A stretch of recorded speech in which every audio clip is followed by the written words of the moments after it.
አራራመን ሩታ ፊ አብርሃም እውነት ልጅ ያስታርቃል።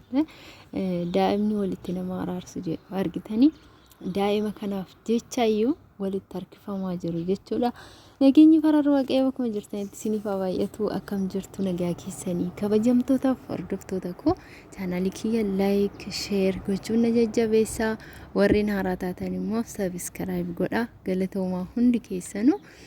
Egaa akkuma argitan Ruutaa fi Abrahaam lolli isaanii jabaachaa dhufee karaa maatiitti illee darbee waan guddaa irra gahaa dhufee ture jechuudha. Amma garuu Ruutaan waa hundaa ilaaltee waa hunda sanuu qabbaneessitee hiisiftee illee turte hidhaasan keessa illee bahee akka mariidhaan hiikamuu taasiste jechuudha. Kanaaf Erminlaan illee ittuma jabaattee jechuudha. Egaa kanumarraa jaalalli mo'ata jedhu tire. Kanaaf ka Ruutaanii maalifanii amalattiin tolle maafan amala gaariin hin qabne jettee akkasittiin ka ruumii isaa deemtee akkasittiin abaabbalaa jirti jechuudha. Daa'imallee ittiin agarsiisu jettee kan turte aartee jechuudha. Aaranii amma garuu ruumii isaa ga'uu fuutee dhaqxee akkasittiin kaakunoo daa'ima agarsiistee daa'ima arginaan dhugaa waaqayyo baay'ee gammadee maaliif namni kamiyyuu ilmoo isaa yoo argatu baay'ee gammada. Kanaaf innis immoo daa'ima arginaan dhugaa baay'ee fuula ibsa jechuudha. Baay'ee tokko gammadee daa'ima wajjiniin akkasittiin yeroo taphatan bakka jidduu isaanii godhatanii gahee harkatti qabatanii yeroo taphatan dhugaa namatti tola. Maaliif daa'ima horatan taanan akkanattiin waliin jaalalaan daa'ima guddisuudha malee haatiif abbaan qixa jaalala ilmoo isaaniitii kennanii guddisuutu namarraa eegama malee haatiif abbaan gargar bahanii boru gaafii daa'imaatti illee gaafii wanta ta'udha jechuudha. Kanaaf maaliif adda bahan yoo jedhame boru daa'imni kun yoo guddate maafi haatiif abbaan koo adda bahanii yoo jedhame waan kanaaf adda bahame dubartii biraa waa fudhattee fi adda bahame yoo jedhame dhugaa baay'ee nama saalfachiisa. Maaliif ilmoon isaanii kun maal irraa barata? Isaan irraa maal barata?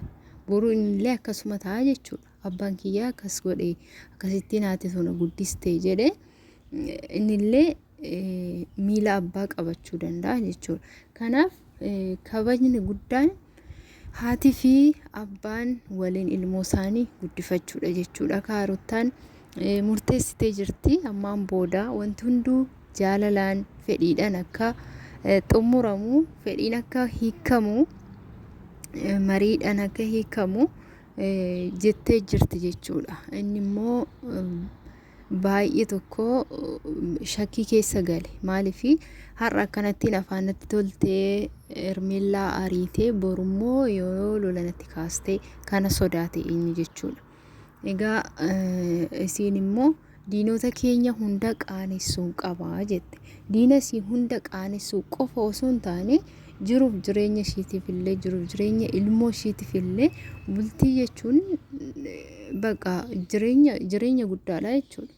Kanaaf isaan illee gammachuu walitti deebi'anii kennaa waaqayyoo kenneefi waliin akka guddifatan immoo ka abdii qabnaa. Ishiin egaa hagana fuula deebite duraanis ka abbaan isaatillee kadhachaa ture jechuudha. Ishiin garuu aarteetii didaa turte. Amma garuu ishiin fuula deebite obbolaawwan illee hin teenye buzeeffaan akkuma argitan keessattuu baay'ee tokko tattaaffii gochaa jirti walitti deebisuudha. Warra isaanitti gufuu ta'an jidduu isaaniitti baasuudha jechuudha.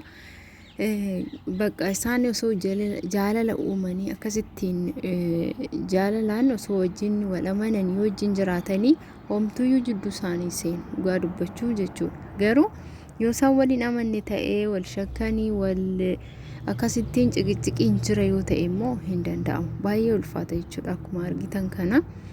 Egaa ka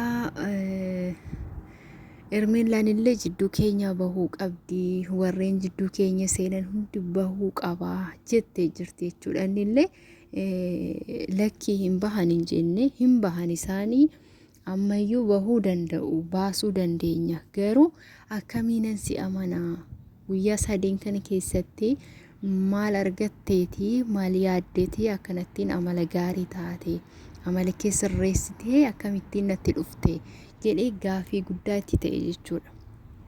Kanaaf yeroo kana immoo maatiin itti dhiyaate walitti yeroo kana dubbiin furama jechuudha. Dhugaa dubbachuufi egaa akka walitti araaramanii gammachuudhaan walitti deebi'an immoo abdii qabna.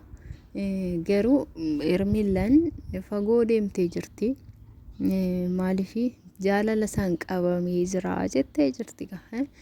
Akkamittiin akka namicha niitii qabu, namicha daa'ima qabu akkamittiin akka jaalala irraa qabe kaasheen haa beektu. Kanaaf kaa jaalalli na qabee jira, ani san jaalladha jettee ifa baaftee dubbattee turte jechuudha. Kaa yeroo darbe akkasittiin keekii qopheessitee dubbattee turte. Innillee naasuu akkam akkana naan jetti. Naasuudhaanii of wallaalee mana yaalallee deemee ture jechuudha. Argitaniirtu hundi keessanuyyuu. Kanaaf kaa ammallee akkuma hiriyaatti wajjin jiran malee inni waa'ee akkasiisan keessa waan seenee hin fakkaatu. Maaliifi Ruttaarraa garaan kutanne jechuudha. Daa'imaaf jecha isheerraa garaa waan hin kutatiniifi ammasii osoo araaramanii dhugaa isheen illee hin gammadde, inni illee hin gammada. Maatiidhaaf illee gammachuu guddaadha. Garuu amanuu dadhabe. Maaliif amma ittiin araaramtee akkasittiin sossobdee isaanirraa adda baastee ishee erga ariitee booda akka waan itti deebitee lolatti kaasutti fakkaate jechuudha. Garuu egaa wanumti hunduu mariin erga xumuramee Ruttaan illee keessa garagaltee kana hin gootii hin jennu. Maaliifi maatiin isheetillee baay'ee lolaanii jiru jechuudha. Egaa Waaqayyo kan jidduu isaanii seene, jidduu isaaniitii baasee walitti isaan araarsuu, tokko isaan haa taasisuu jechuu barbaanna. Na Ruttaan jabaadhu, akkanumattiin amala kee sirreessattee amalayyoo qabde inumatti deebite jechuudha. Maal jedhama? Ilmi dhiiraa yoo fuulatti badan, yoo amalatti badan hin jaallatu jechuudha. Maaliifi dubartiin malaan dhiira wajjin bultii, malaan abbaa manaa isheellee wajjin jiraatti jechuudha. Amalaanii amalatti toltee akka haadhaa taateefiiti kan wajjin jiraachuu qabdu. Malee yoo lola jedhanii amanuu didanii lola jedhanii yoo dhiira yoo daddarbite dhiirri karaa alaa deema malee gonkumaa karaa manaatitti hin deebi'u jechuudha. Kanaaf kana fakkaata. Dhugaa baay'ee namatti tola, baay'ee nama gammachiisa osoo walitti deebi'uun isaanii. Egaa ammas qixxuma walitti deebi'anii haa ta'u. Daa'imni jidduu isaanii jira, waan guddaa jidduu isaanii jira, kennaa Waaqayyo jidduu isaanii jira waan ta'eef walitti deebi'anii daa'ima isaaniitillee Waaqayyo haa guddisuufi dhugaa baay'ee tokko namatti tola. Waaqayyo isiniif haa guddisu jechuun barbaada. Hundi keessanuu yaada keessan koomentii irratti barreessaa, viidiyoo kee laayik godhaa, sheer, warreen haaraa taatan immoo sabskiraayib gochuun na jajjabeessaa. Warreen na jajjabeessitan hundi keessanuu guddaa galatoomaa, ulfaadhaan isiniin jedha. Viidiyoo biraatiin haga walitti deebinutti immoo nagaan tura.